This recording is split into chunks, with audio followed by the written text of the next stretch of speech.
Deuteronomy chapter 5. And Moses called all Israel and said unto them, Hear, O Israel, the statutes and judgments which I speak in your ears this day, that ye may learn them and keep them and do them. The Lord our God made a covenant with us in Horeb. The Lord made not this covenant with our fathers, but with us, even us, who are all of us here alive this day. The Lord talked with you face to face in the mount out of the midst of the fire.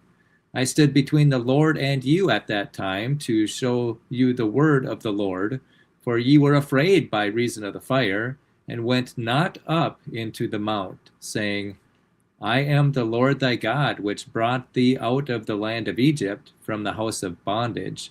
Thou shalt have none other gods before me. Thou shalt not make thee any graven image, or any likeness of anything that is in heaven above, or that is in the earth beneath, or that is in the waters beneath the earth. Thou shalt not bow down thyself unto them, nor serve them, for I, the Lord thy God, am a jealous God, visiting the iniquity of the fathers upon the children unto the third and fourth generation of them that hate me, and showing mercy unto thousands of them that love me and keep my commandments. Thou shalt not take the name of the Lord thy God in vain, for the Lord will not hold him guiltless that taketh his name in vain. Keep the Sabbath day to sanctify it, as the Lord thy God hath commanded thee. 6 days thou shalt labor and do all thy work, but the seventh day is the Sabbath of the Lord thy God. In it thou shalt not do any work, thou, nor thy son, nor thy daughter, nor thy manservant, nor thy maidservant, nor thy ox, nor thine ass, nor any of thy cattle, nor thy stranger that is within thy gates, what that the manservant and thy maidservant may rest as well as thou. And remember that thou wast a servant in the land of Egypt, and that the Lord thy God brought thee out thence through a mighty hand and by a stretched out arm. Therefore the Lord thy God commanded thee to keep the Sabbath day. Honor thy father and thy mother, as the Lord thy God hath commanded thee, that thy days may be prolonged, and that it may go well with thee in the land which the Lord thy God giveth thee. Thou shalt not kill, neither shalt thou commit adultery, neither shalt thou steal, neither shalt thou bear false witness against thy neighbor, neither shalt thou desire thy neighbor's wife, neither shalt thou covet thy neighbor's house, his field, or his manservants, or his maidservants, his ox, or his ass, or anything that is thy neighbor's. These words the Lord spake unto all your assembly in the mount out of the midst of the fire, of the cloud, and of the thick darkness with a great voice, and he added no more. And he wrote them in two tables of stone, and delivered them unto me. And it came to pass, when ye heard the voice out of the midst of the darkness, for the mountain did burn with fire, that ye came near unto me, even all the heads of your tribes and your elders. And ye said, Behold, the Lord our God hath showed his glory and his greatness, and we have heard his voice out of the midst of the fire. We have seen this day that God doth talk with man, and he liveth. Now therefore, why should we die? For this great fire will consume us, if we hear the voice of the Lord our God any more. Then we shall die.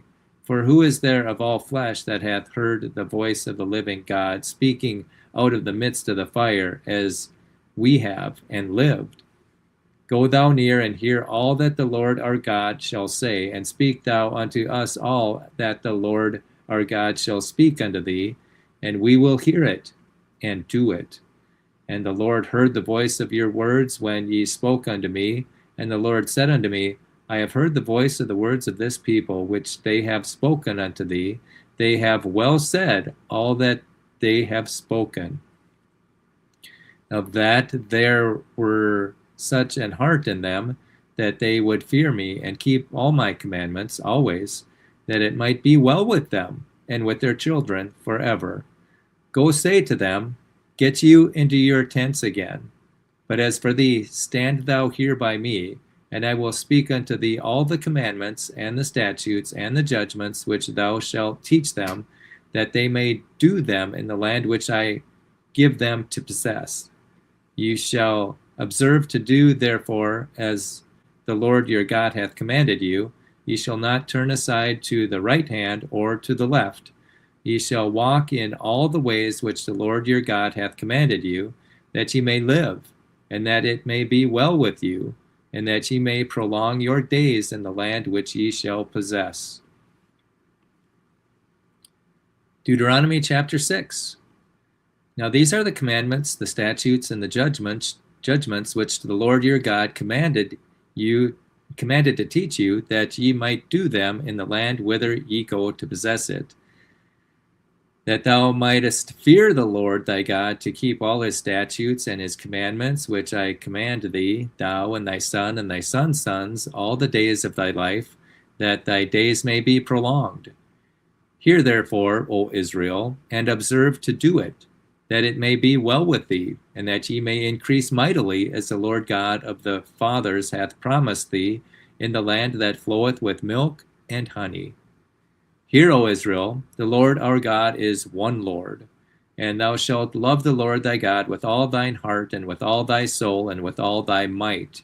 And these words which I command thee this day shall be in thine heart, and thou shalt teach them diligently unto thy children, and shalt talk of them when thou sittest in thine house, and when thou walkest by the way, and when thou liest down, and when thou risest up. And thou shalt bind them for a sign upon thine hand, and they shall be as frontlets between thine eyes. And thou shalt write them upon the posts of thy house and on thy gates. And it shall be, when the Lord thy God shall have brought thee into the land which he sware unto thy fathers, to Abraham, to Isaac, and to Jacob, to give thee great and godly cities which thou buildest not, and houses full of good things which thou fillest not, and wells digged which thou digged not, vineyards and olive trees which thou planted not, when thou shalt have eaten and be full. Then beware lest thou forget the Lord, which brought thee out of the land of Egypt from the house of bondage. Thou shalt fear the Lord thy God, and serve him, and shall swear by his name. Ye shall not go after other gods, of the gods of the people which are round about you. For the Lord thy God is a jealous God among you, lest the anger of the Lord thy God be kindled against thee, and destroy thee from off the face of the earth. Ye shall not tempt the Lord your God, as ye tempted him in Massah. Ye shall diligently keep the commandments of the Lord your God, and his testimonies, and his statutes, which he hath commanded thee. And thou shalt do that which is right and good in the sight of the Lord, that it may be well with thee, and that thou mayest go in and possess the good land which the Lord sware unto thy fathers, to cast out all thine enemies from before thee, as the Lord hath spoken. And when thy son asks thee in time to come, saying, What mean the testimonies and the statutes and the judgments which the Lord our God hath commanded you? Then thou shalt say unto thy son, We were Pharaoh's bondsmen in Egypt, and the Lord brought us out of Egypt with a mighty hand. And the Lord showed signs and wonders great and sore upon Egypt, and upon Pharaoh, and upon all his household before our eyes. And he brought us out from thence, that he might bring us in, to give us the land which he sware unto our fathers. And the Lord commanded us to do all these statutes, to fear the Lord our God, for our good always, that he might preserve us alive, as it is at this day. And it shall be our righteousness, if we observe to do all these commandments before the Lord our God, as he hath commanded us. Deuteronomy chapters 5 and 6.